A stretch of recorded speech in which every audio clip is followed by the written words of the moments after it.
Bonjour. Si tu cherches à perdre du poids ou si tu souffres d'une maladie métabolique, il est essentiel que tu comprennes avant tout comment fonctionne ton métabolisme et l'impact de l'alimentation. Parce que si tu es comme la plupart des gens, tu n'as de la nutrition que de vagues bases au sujet des glucides, des lipides, des protéines, une petite idée de la pyramide nutritionnelle, à la rigueur quelques idées sur ce qu'est une alimentation équilibrée, mais tu ne sais pas comment les aliments impactent ton métabolisme, comment certains encouragent le stockage ou encore comment d'autres favorisent l'accélération du métabolisme. C'est tout l'intérêt de cette initiation, comprendre enfin pourquoi tu grossis et comment tu peux changer les choses. La toute première chose à comprendre, et il va falloir le faire entrer dans ton cerveau pour déconstruire toute la culpabilité qui va avec la prise de poids, c'est que les gros ne sont pas des minces qui mangent trop. Depuis l'apparition de la nutrition et sa démocratisation pour la rendre accessible au plus grand nombre, on est tombé dans un réductionnisme aberrant. Tout est affaire de calories et il suffirait d'en dépenser plus que ce qu'on en consomme pour rester mince. Or, le corps humain n'est pas aussi simple et si tu es ici, tu l'as déjà probablement ressenti. S'il suffisait de manger moins, la multitude d'obèses qui s'affament en vain pour perdre du poids l'auraient déjà fait et le problème serait résolu depuis fort longtemps. On s'acharne depuis les années 70 à recommander les mêmes aliments, les mêmes proportions, la même alimentation standardisée à tous, en espérant que tout le monde obtiendra le même résultat, un corps mince et en bonne santé. Ça ne marche pas. Si c'était possible, je pense que l'obésité ne serait plus un sujet. Malheureusement, il y a toujours de plus en plus de personnes malades en surpoids. Ce réductionnisme entraîne la croyance que si les gros sont gros, c'est parce qu'ils mangent trop et qu'ils sont fainéants. Puisque tout le monde le dit, manger, bouger, c'est la solution. D'après ces théories simplistes, issues de croyances obsolètes, si on prend du poids, c'est parce qu'on ne fait pas ce qu'il faut, qu'on manque de volonté, qu'on est trop bête pour suivre cette formule magique censée fonctionner pour tout le monde. Or, c'est beaucoup plus compliqué que cela, parce que le réductionnisme extrême ne tient pas compte de la complexité du métabolisme, où s'agit tout un tas d'hormones, d'enzymes, de neurotransmetteurs, ni de l'influence génétique, environnementale, pathologique, ni même de l'impact des aliments sur sa manière de fonctionner.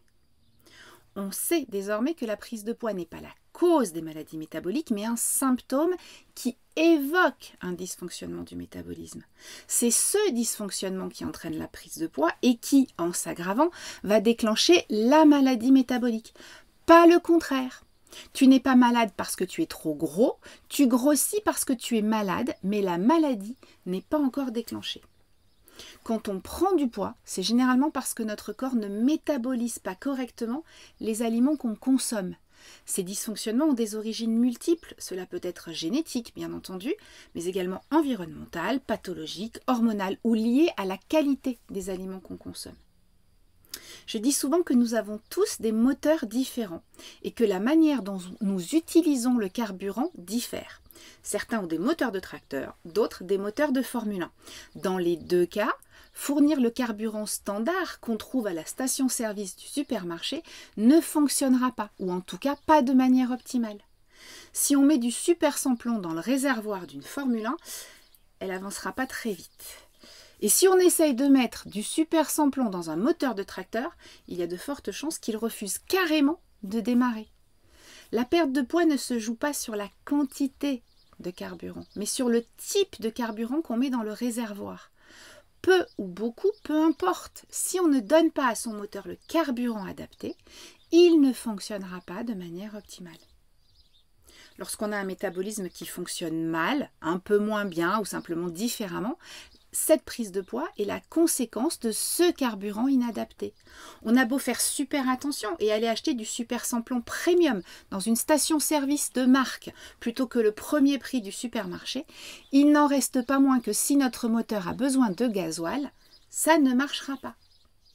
Et si on persiste à mettre le mauvais carburant dans le réservoir, on finit par aggraver le dysfonctionnement et c'est l'apparition de maladies comme le diabète, l'hypertension, les maladies cardiovasculaires, la maladie du foie gras ou l'aggravation de pathologies existantes.